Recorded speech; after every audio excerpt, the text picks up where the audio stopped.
കഴിഞ്ഞ വർഷം നമ്മൾക്ക് USSൻ്റെ കോച്ചിങ് ഉണ്ടായിരുന്നു. അതിൽ നമുക്ക് 115ഓളം കുട്ടികൾക്ക് സ്കോളർഷിപ്പ് എലിജിബിൾ ആവുകയും അതിൽ തന്നെ 19 പേര് ഗിഫ്റ്റഡ് ആവുകയും ചെയ്തു. അപ്പോൾ നമുക്ക് കഴിഞ്ഞ വർഷം കിട്ടിയത് നല്ല അടിപൊളി റിസൾട്ടാണ്. അതുകൊണ്ട് തന്നെ ഇത്തവണ നമ്മൾ LSSൻ്റെയും അതേപോലെ തന്നെ NMMSൻ്റെയും കോച്ചിങ് ആരംഭിക്കുകയാണ്. LSS എന്ന് പറഞ്ഞു കഴിഞ്ഞാൽ 4ാം ക്ലാസ്സിലെ കുട്ടികൾക്ക് എഴുതാൻ പറ്റുന്ന എക്സാമും അതേപോലെ NMMS എന്താണ് 8ാം ക്ലാസ്സിലെ കുട്ടികൾക്ക് എഴുതാൻ പറ്റുന്ന എക്സാമാണ്. വിപിൻ സാർ പറഞ്ഞതുപോലെ ഇപ്പോൾ 8ാം ക്ലാസ്സിൽ പഠിക്കുന്ന കുട്ടികൾക്ക് 48,000 രൂപ വരെ സ്കോളർഷിപ്പ് കിട്ടാവുന്ന ഒരു എക്സാമാണ് NMMS അഥവാ national means come merit scholarship എന്ന് പറയുന്നത്. ഇപ്പോൾ 8ാം ക്ലാസ്സിൽ പഠിക്കുന്ന 7ാം ക്ലാസ്സിൽ 55% കൂടുതൽ മാർക്കുള്ള കുട്ടികൾക്കാണ് ഇത് എഴുതാനായിട്ട് പറ്റുന്നത്. നോർമലി ഇതിൻ്റെ ആപ്ലിക്കേഷൻ വരുന്നത് ഓഗസ്റ്റ്, സെപ്റ്റംബർ, ഒക്ടോബർ ആ ഒരു സൈക്കിളിൻ്റെ ഇടയിലായിരിക്കുമല്ലോ എന്തായാലും ഇത് വരുന്നത്. ഈ ഒരു എക്സാമിന് 2 പേപ്പേഴ്സാണുള്ളത്. ഒന്ന് മെൻ്റൽ എബിലിറ്റി ടെസ്റ്റ്, അതിൽ 90 ക്വസ്റ്റ്യൻസ് ഉണ്ടാവും, 90 മിനിറ്റ് ആയിരിക്കുള്ളൂ. രണ്ടാമത്തത് SAT സ്കോളാസ്റ്റിക് ആപ്റ്റിറ്റ്യൂഡ് ടെസ്റ്റ് എന്ന് പറയും. ഇതിൽ സയൻസിൽ നിന്ന് 35 മാർക്ക്, സോഷ്യലിൽ നിന്ന് 35 മാർക്ക്, മാത്സിൽ നിന്ന് 20 മാർക്കാണ് ഇതിലുണ്ടാവുന്നത്. അപ്പം നമുക്ക് മാറ്റിലെയും അതേപോലെ തന്നെ SATലെയും ഓരോ വിഷയങ്ങളെ കുറിച്ചിട്ട് നമുക്ക് ഡീറ്റെയിൽഡ് ആയിട്ട് നോക്കാം. അപ്പോൾ ആദ്യം നമുക്ക് മാറ്റിൽ നിന്ന് തന്നെ തുടങ്ങാം.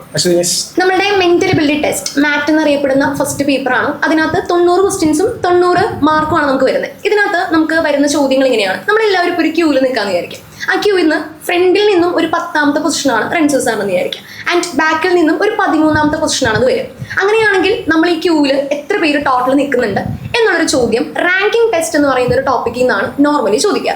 ഇതേപോലെ തന്നെ alpha numeric series, coding and decoding, നമ്മൾ പഠിച്ചിട്ടുള്ള ബ്ലഡ് റിലേഷൻ, നമ്മൾ സ്കൂൾ ടൈമിലൊക്കെ പഠിച്ചിട്ടുണ്ട് ആ ടൈപ്പ്. അങ്ങനത്തെ ക്വസ്റ്റ്യൻസ് ആയിരിക്കും കൂടുതലായിട്ടും മെന്റൽ എബിലിറ്റിയിൽ ചോദിക്കാം. ആൻഡ് ഇതിനകത്തൊരു അഡ്വാൻറ്റേജ് എന്ന് പറഞ്ഞാൽ നമുക്ക് നല്ല രസമായിട്ട് തന്നെ ഈ ക്വസ്റ്റ്യൻസ് അറ്റൻഡ് ചെയ്യാൻ സാധിക്കും.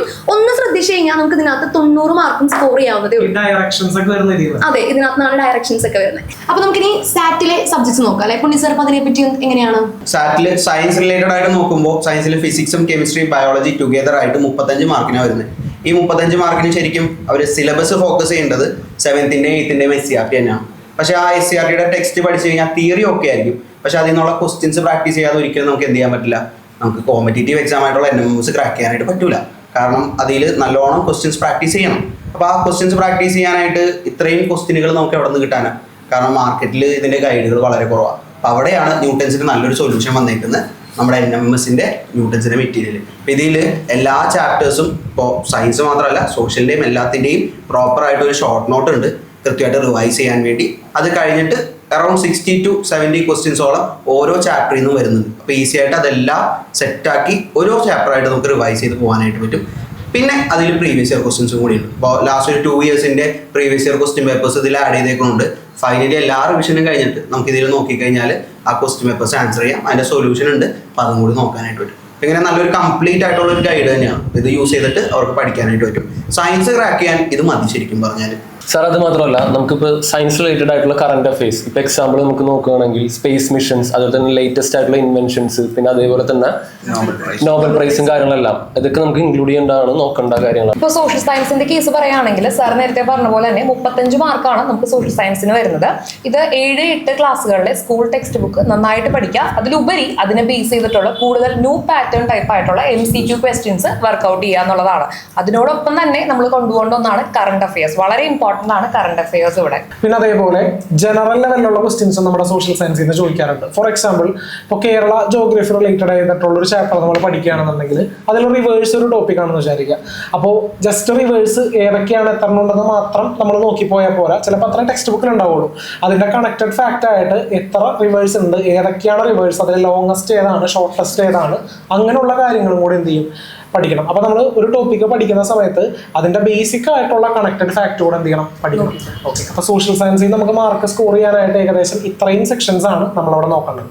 സോഷ്യൽ സയൻസ് ഒരു വൈഡ് സബ്ജക്റ്റാണ്. അതിൽ ഈ പറഞ്ഞ ചോദ്യങ്ങൾക്കെല്ലാം ഉത്തരം എഴുതണമെങ്കിൽ കുട്ടികൾ ശീലമാക്കേണ്ട ഒരു കാര്യമാണ് ഡെയിലി ഉള്ള ന്യൂസ് പേപ്പർ റീഡിങ്. നിങ്ങൾ വീട്ടിൽ ന്യൂസ് പേപ്പർ എന്തായാലും വരുത്തണം. അതല്ലെങ്കിൽ അടുത്തുള്ള ലൈബ്രറിയിലോ പോയിട്ട് ന്യൂസ് പേപ്പർ വായിച്ച് അതൊരു ശീലമാക്കണം. എങ്കിൽ മാത്രമാണ് ഈ ചോദ്യങ്ങൾക്ക് ഉത്തരം എഴുതാനായിട്ട് പറ്റുകയുള്ളൂ. അതല്ലാതെ ഒരു ബുക്ക് മാത്രം വായിച്ചുകൊണ്ട് പെട്ടെന്ന് സ്കോർ ചെയ്യാൻ പറ്റുന്ന സംഭവമല്ല കറണ്ട് അഫയേഴ്സ് എന്ന് പറയുന്നത്. നമുക്ക് മാത്സിൽ 20 മാർക്കിനാണ് ചോദ്യം ചോദിക്കുക. കുട്ടികൾക്ക് ഏറ്റവും കൂടുതൽ ബുദ്ധിമുട്ടേറിയ ഒരു സബ്ജക്ട് ഇതിനകത്ത് മാത്സ് ആയിരിക്കും. ടൈം സ്പെൻഡ് ചെയ്യുന്നത് എപ്പോഴും കൂടുതൽ വരുന്നത് മാത്സിലാണ്. ആൻഡ് അപ്പോൾ അത് നമ്മൾ സോൾവ് ചെയ്യാന്ന് വെച്ച് കഴിഞ്ഞാൽ ഏറ്റവും ഷോർട്ട് ട്രിക്കിൽ ഇങ്ങനെ ഒരു ചോദ്യം സോൾവ് ചെയ്യാം. ഇപ്പൊ നമുക്കിപ്പോൾ ചോദ്യം തന്നു കഴിഞ്ഞാൽ നമുക്ക് എല്ലാവർക്കും ചെയ്യാൻ പറ്റും. പക്ഷേ ഏറ്റവും വേഗത്തിൽ ആര് ചെയ്ത് തീർക്കുന്നു എന്നുള്ളതാണ് കാര്യം അല്ലേ.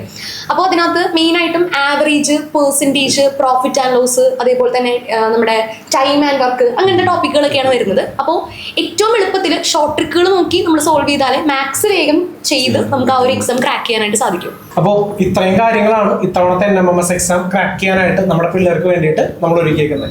അപ്പോൾ നമ്മുടെ ക്ലാസ്സുകളൊക്കെ ഓൾറെഡി ഇപ്പോൾ സ്റ്റാർട്ട് ചെയ്തിട്ടുണ്ട്. ക്ലാസ്സിൽ ജോയിൻ ചെയ്യാനായിട്ട് ആണെങ്കിൽ നമ്മുടെ താഴെ തന്നിരിക്കുന്ന നമ്പറിൽ കോൺടാക്ട് ചെയ്താൽ മതി. അപ്പോൾ നമുക്ക് എല്ലാവർക്കും കൂടെ ഒരുമിച്ച് ഒരു ടീം വർക്കായിട്ട് നമുക്കിത് മുമ്പോട്ട് കൊണ്ടുപോകണം. ഇത്തവണത്തെ എക്സാം NMMS എക്സാം നമുക്ക് അടിച്ചിരിക്കണം. ഓക്കെ, അപ്പോൾ എല്ലാവർക്കും